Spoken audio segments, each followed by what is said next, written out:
Hello students, welcome back to our channel. So AP EAMCET 2025కి సంబంధించి second phase results ఎప్పుడనైతే చాలామంది students అయితే అడుగుతున్నారనమాట. So దానికి సంబంధించి లేటెస్ట్గా ఒక ఇంపార్టెంట్ అప్డేట్ అయితే తెలిసింది. సో గుడ్ న్యూస్ అని అయితే చెప్పుకోవచ్చు.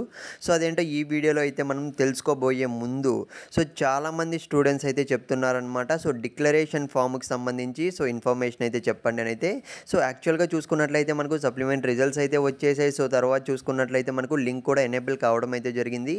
So EAP set 2025 official website మీరైతే స్క్రీన్ మీద అయితే చూస్తున్నారు కదా, ఇందులోనే మనకు చూసుకున్నట్లయితే డిక్లరేషన్ ఫామ్ అనేది అయితే సబ్మిట్ చేయమని అయితే చెప్పారనమాట. సో చాలామంది స్టూడెంట్స్ అయితే సబ్మిట్ అయితే చేశారు మన సబ్స్క్రైబర్స్ అయితే. సో కొంతమంది స్టూడెంట్స్ అయితే టెలిగ్రామ్లో అండ్ కామెంట్స్లో అయితే పెడుతున్నారనమాట. సో డిక్లరేషన్ ఫామ్ అనేది అయితే సబ్మిషన్ అనేది నేనైతే పూర్తి చేసుకోలేదన్నానైతే.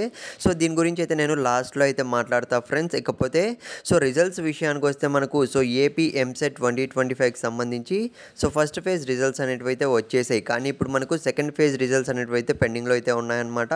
సో మనకు చూసుకున్నట్లయితే అఫీషియల్ డేట్స్ అయితే ఏం లేవు, కానీ మనకు వితిన్ 2 డేస్లో అది ఇవాళ కావచ్చు రేపు కావచ్చు, వితిన్ 2 డేస్లో మనకు రిజల్ట్స్ అనేటివి అయితే వచ్చే ఛాన్స్ అయితే ఉంది ఫ్రెండ్స్. ఇదే మనం అనమాట ప్రస్తుతానికి చూసుకున్నట్లయితే అప్డేట్.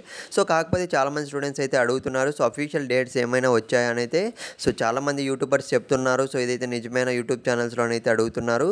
ఇప్పటివరకు చూసుకున్నట్లయితే అఫీషియల్ డేట్స్ అనేటివి అయితే ఏమాత్రం రాలేదు ఫ్రెండ్స్. నేనైతే హెల్ప్ లైన్ వాళ్ళకైతే కాంటాక్ట్ అయ్యాను అనమాట. వాళ్ళు ఏమంటున్నా అంటే ఇంకో 2 డేస్ అంటే మనకు వితిన్ 2 డేస్ అని మాత్రమే వాళ్ళైతే రెస్పాన్స్ అయితే ఇస్తున్నారు. కాబట్టి అఫీషియల్ డేట్స్ వస్తే మాత్రం చెప్తాను, మీరైతే ఛానల్ సబ్స్క్రైబ్ చేసుకొని పెట్టుకోండి. ఇకపోతే దీనికి సంబంధించి చూసుకున్నట్లయితే మనకు డిక్లరేషన్ ఫామ్ సంబంధించి చూసుకున్నట్లయితే మీరు కనుక సబ్మిట్ చేయకుంటే కామెంట్ అయితే చేయండి. ఎందుకంటే మన సబ్స్క్రైబర్స్లో ఎంతమంది కంప్లీట్ చేసుకోలేదు చూద్దాం. దీనికి సంబంధించి అఫీషియల్ అప్డేట్ అయితే ఏం లేదు. అప్లోడ్ చేస్తేనే మనకు రిజల్ట్స్ వస్తాయి అన్న దానిపైన అయితే